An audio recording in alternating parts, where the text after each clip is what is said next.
you, Mr. Chairman. Mr. Chairman, members of the committee, my name is Glenn Hammer. I'm President and CEO of the Arizona Chamber of Commerce and Industry, and I am here to testify in opposition to SB1308 and 1309. We don't take that action lightly, and we've had plenty of testimony from legal experts as well as business people today. But I'd like to go over a couple of the points related to what Mr. Sandler said. When 1070 approached us, most of the chambers, including the Arizona Chamber of Commerce and Industry, did not take a position on that legislation. I will be the first to say that we were very surprised by the reaction, and I will also say that we made it very, very clear that boycotts were and remain an inappropriate way to deal with this legislation. But we do not deal with these issues in a vacuum. And we know that these issues have a lot of emotion and passion behind them.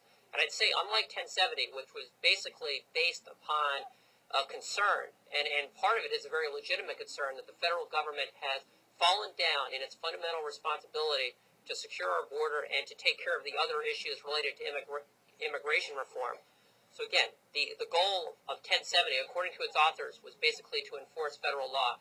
This is a very different case. This is basically to go against the plain reading of the 14th Amendment, as well as to overturn over 100 years of Supreme Court precedent. This is a very different item. And I would also say that Section 5 of the 14th Amendment makes it clear that Congress, if you're going to address this issue, Congress is the appropriate forum.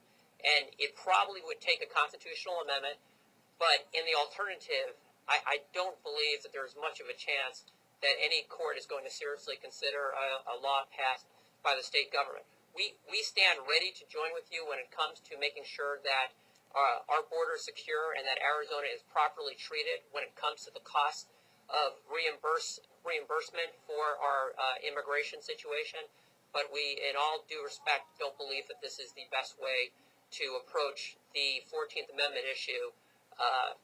And I thank you for your time. Any questions? Mr. Hammer, you and I had a conversation on the phone on my ride down here, and I just thought I would clarify, you don't represent my local Chamber of Commerce in Lake Havasu, correct? Mr. Chairman, that is correct. And you don't represent the United States Chamber of Commerce? Mr. Chairman, that is correct. So you only represent your members? Mr. Chairman, that is correct. Any further questions? Thanks for coming down. Mr. Chairman, Anjali Abraham.